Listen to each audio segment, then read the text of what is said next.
readers. Welcome to Books Connect Us from Penguin Random House. This is a podcast about staying connected with each other and the stories and authors who inspire us. Michelle Zauner is best known as a singer and guitarist who creates dreamy, shoegaze-inspired indie pop under the name Japanese Breakfast. Crying in H Mart is her unflinching, powerful memoir about growing up Korean American, losing her mother, and forgoing her own identity. Vivacious and plainspoken, lyrical and honest, Zauner's voice is radiantly alive on the page as it is on stage. Now let's join editor Jordan Pavlin in conversation with Michelle Zauner. Hi, Michelle. I'm so excited to be here with you. Excited to be here with you too. How are you? I'm good, thank you. I want to start by saying happy belated birthday. You had a birthday this week, didn't you? I did. How old did you turn? I turned 32. How did you spend it? This was your second pandemic birthday. It was my second pandemic birthday. The band actually had to record like a live stream, like a pre-recorded live stream. So we all got tested and recorded a small live show, and then like had some drinks afterwards. So it was actually a pretty good birthday. It was more involved than the last pandemic birthday. But you are about to have such an incredible year. You have this book coming out.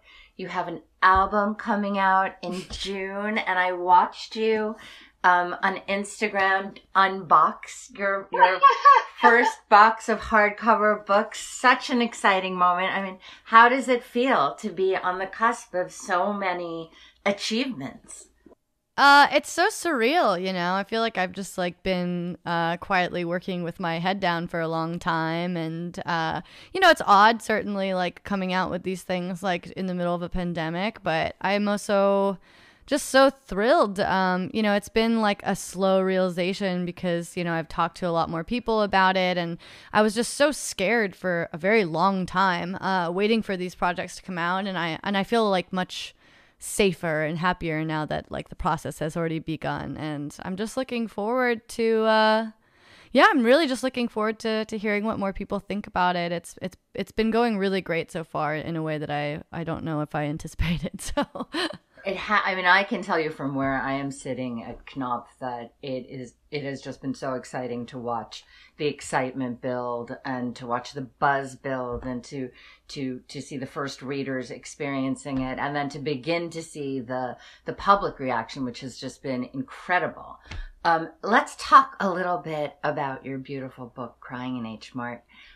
Can you tell us a little bit about the essay from which this book grew? Yes. I feel like the sort of seed of this book started actually in 2016.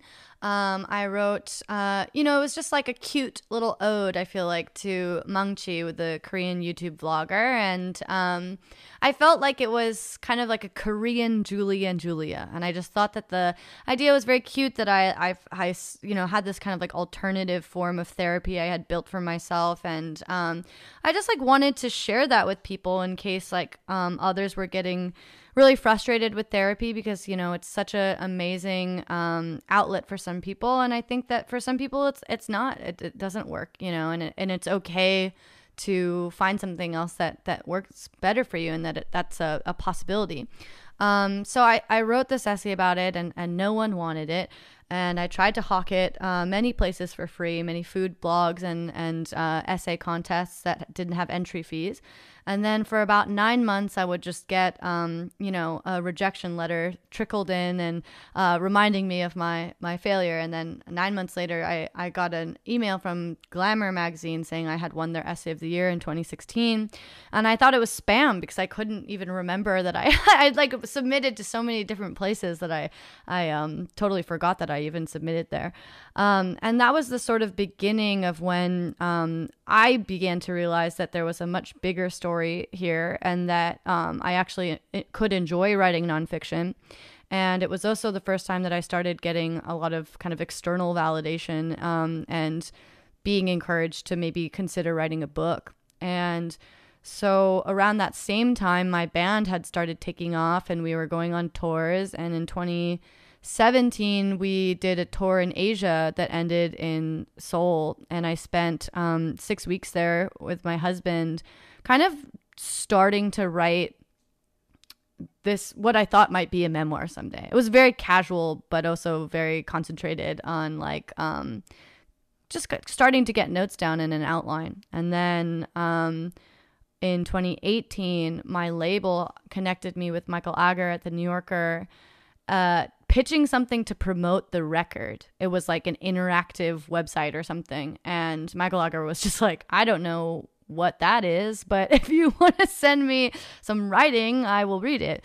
And so in a panic, I was like, I cleaned up like what I thought would be the first essay, or would be the first chapter, which was Crying in H Mart, and felt it could stand alone as a self-contained essay.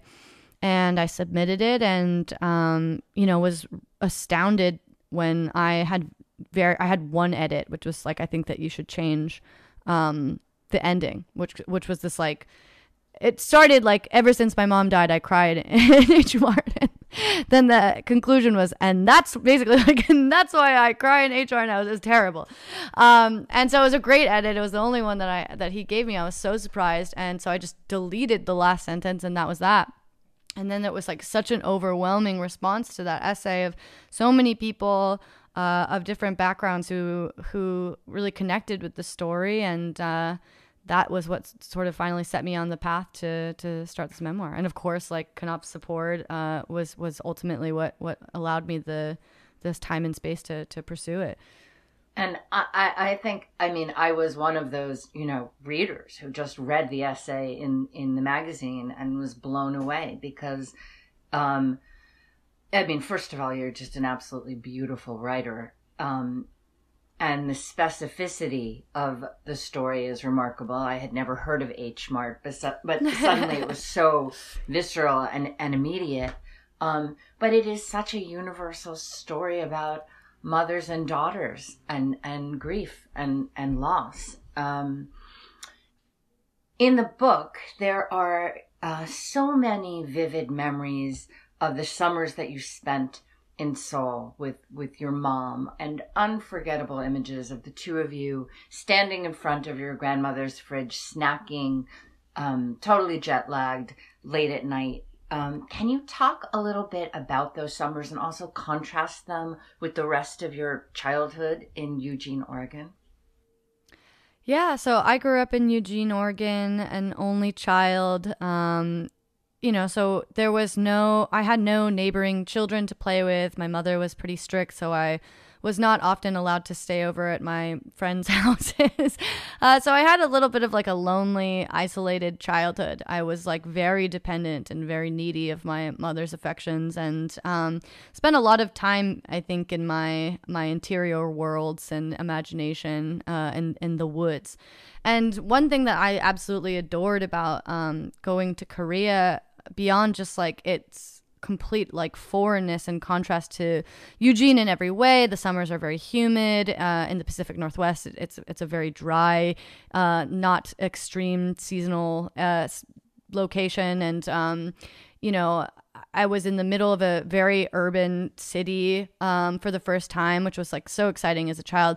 But a huge part of it was that I could walk to the convenience store and the supermarket. And as a kid, like that small freedom was just like monumental to me. It was being able to just like walk somewhere unattended and like interact with people and things on my own terms. So that was an amazing thing about my grandmother's apartment, was that I was just a block away from like a supermarket and a stationery store and all these things that are like so delightful for a young kid. And also I would stay in this 3-bedroom apartment where my 2 aunts and my grandmother and my mom and my cousin and I would all be. So there'd be 6 people in this 3-bedroom apartment, which was totally different from like living alone. Like my bedroom was like on the second floor of my parents' house, so I had like an entire floor to myself, like at home, and it was very, at that age it was very, very lonely. So yeah, I feel really lucky that I had so much privilege to get to go to Korea every other summer, because I know a lot of even like full Korean kids who don't have that experience, and I have like a real vivid memory. So it was very much like a second home to me in a lot of ways. And it's a huge part of the book as well. I mean, it comes across so vividly, your experience, especially with your grandmother, who is such a character. And one of the reasons the book, even though it is so much a memoir of grief and loss, is also very, very funny. Can you speak to the humor a little bit? Because there are so many great moments that made me laugh out loud. Thank you. I mean, I think that's something I like to do even in my music, is like catch people off guard. I think that like, I was watching some interview with Phoebe Waller-Bridge recently where she was talking about the power of Fleabag, and the parts that are really funny are because like you're sort of catching up to, you need some relief after these really heavy moments, and the heavy moments hit you even harder because you're often taken off guard by these like very humorous moments.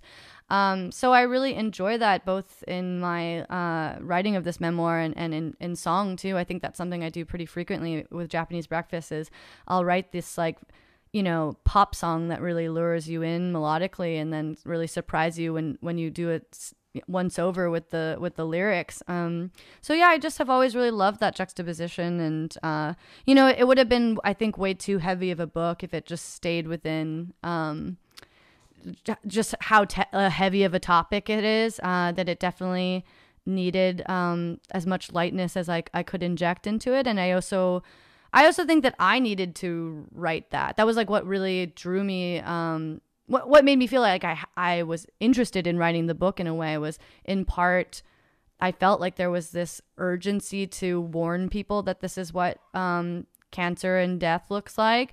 But on the other side, there was this real excitement of wanting to relive like the happier and comedic parts of my childhood, which had a lot of humor in it.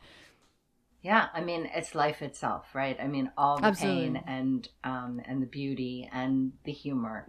And I do think of H Mart as a reckoning with the loss of your mom, but it is also very much a portrait of the artist as a young woman. Can you talk a little bit about the experience of coming into your abilities as a singer and songwriter and the evolution of Japanese Breakfast?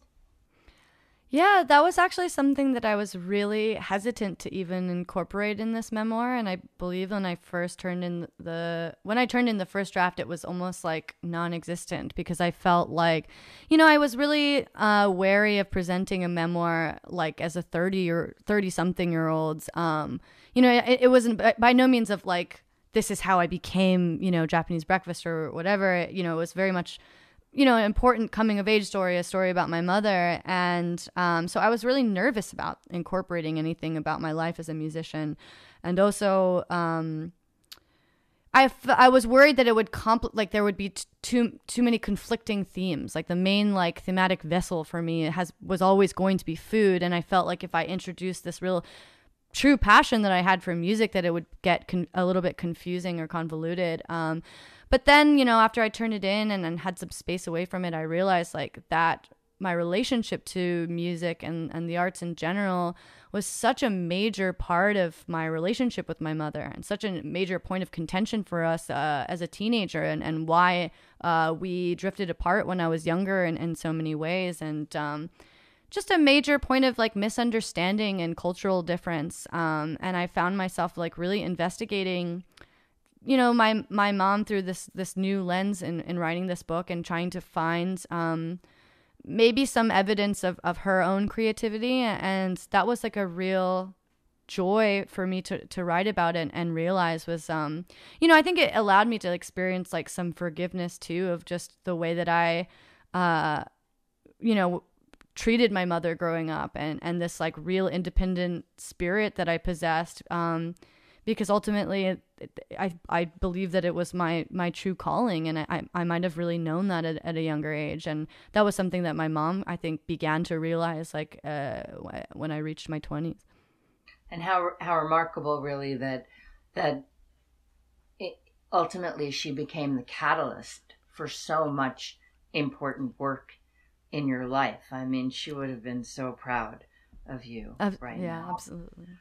It is wild. I mean, it's very bittersweet that, I struggled to become a working artist for many years, for over 10 years, and it really was not looking good for me. It was only after I began writing this like very honest and vulnerable work about that experience with no expectation that suddenly my career really took off. So it did feel like a perfect ending in some way, and I'm glad that I incorporated it in the second draft. One really feels her spirit here and in all of your work. I am curious to know, as a writer, what is the difference for you between writing a song and writing a sentence or a paragraph or a chapter? I mean, what does it feel like to do both of those things?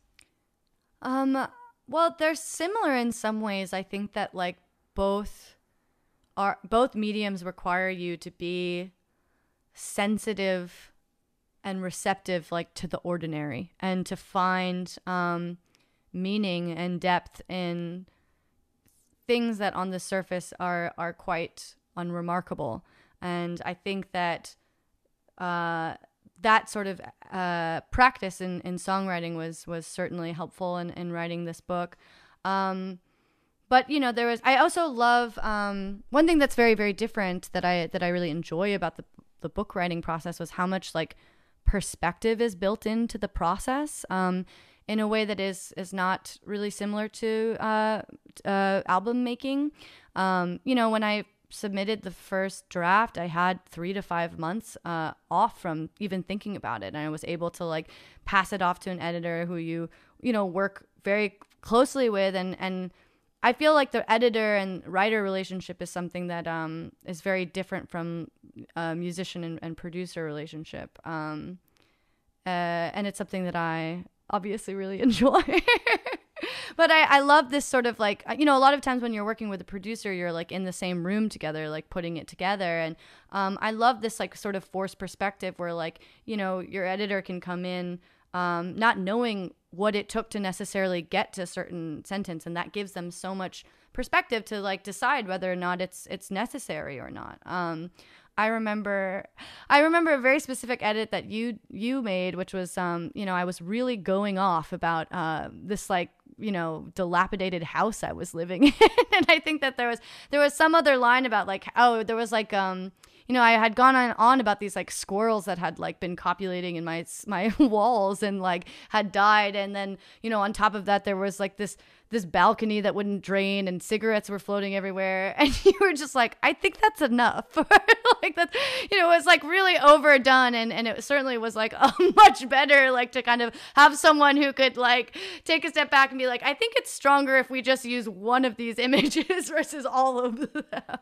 I remember that paragraph very, very, very vividly. It was a very vivid depiction of squalor, and also captured, kind of an extraordinary moment in your life, right? I mean, in retrospect, your life has changed quite dramatically from that moment, but that was it. That was an important moment when a lot of work was actually unfolding inside of you.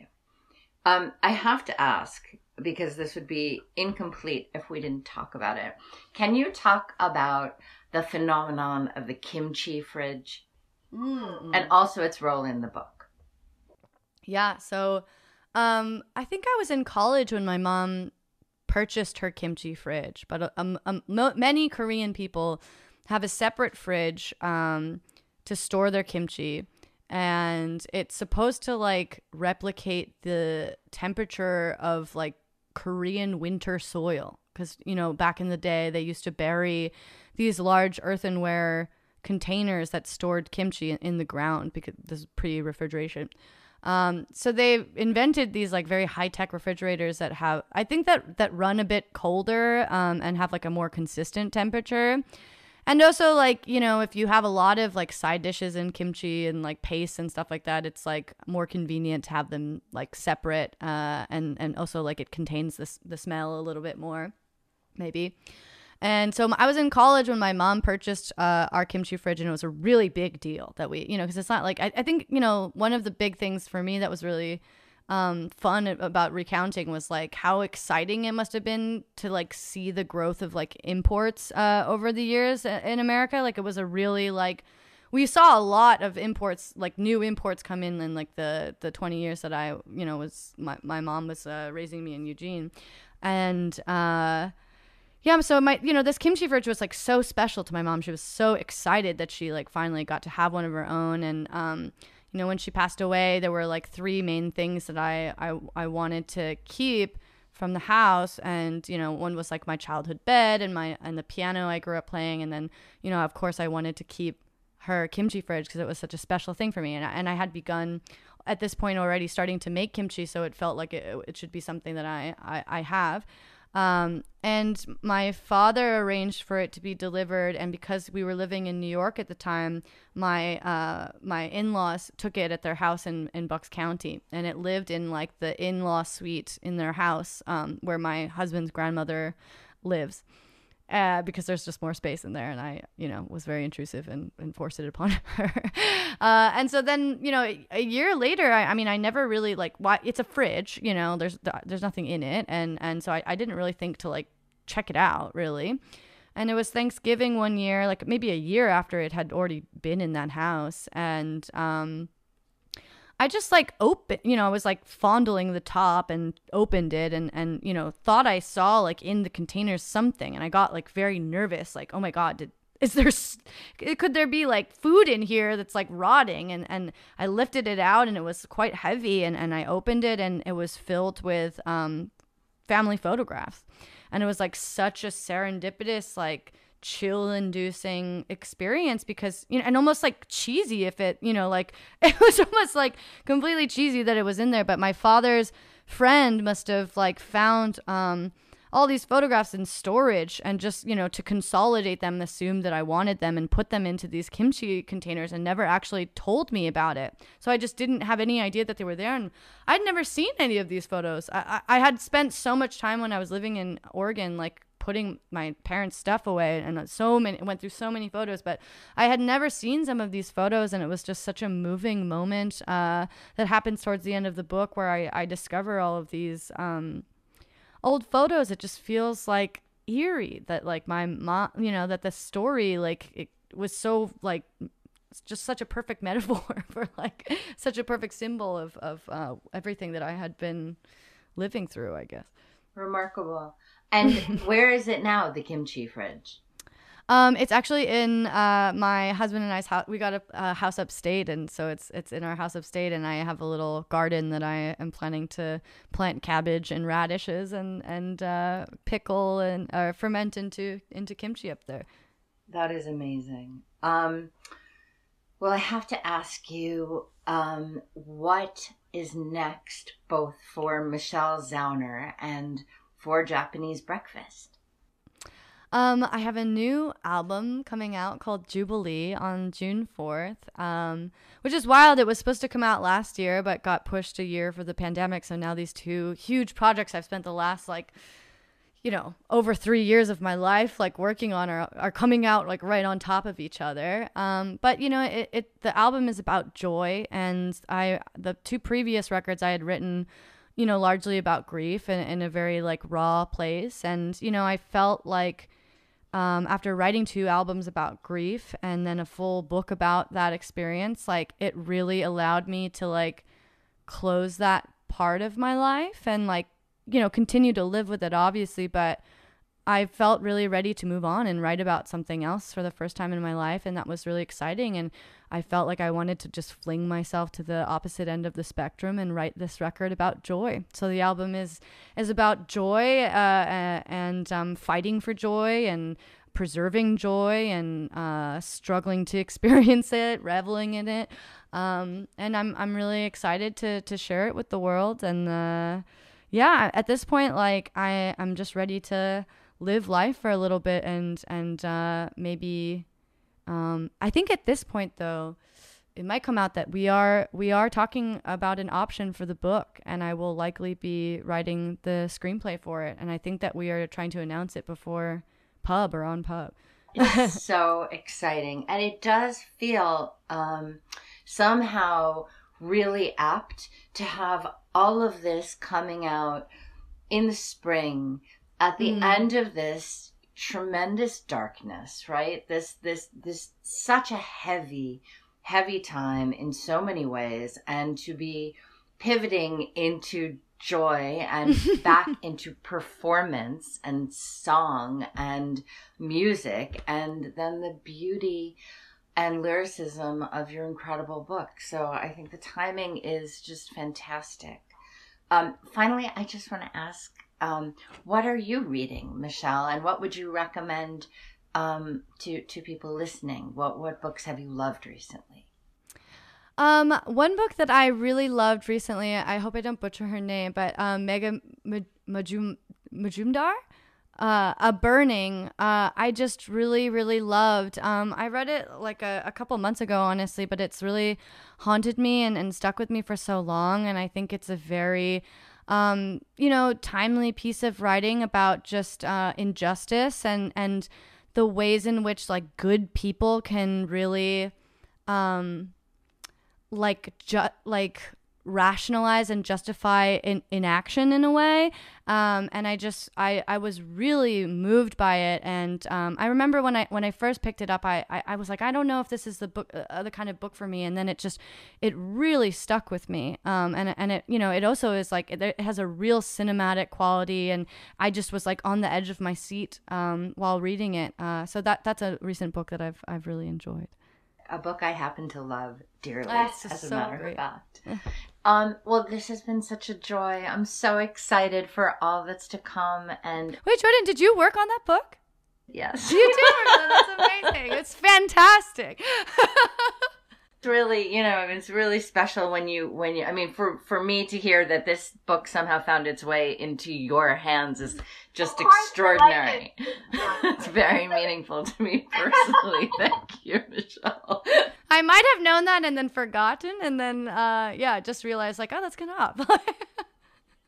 And I'm so excited for this, and so proud to be on this journey with you, and thrilled to be here with you today. And I hope to see you soon in person. Me finally. too, Jordan. Thank you so much, Michelle. Thank you.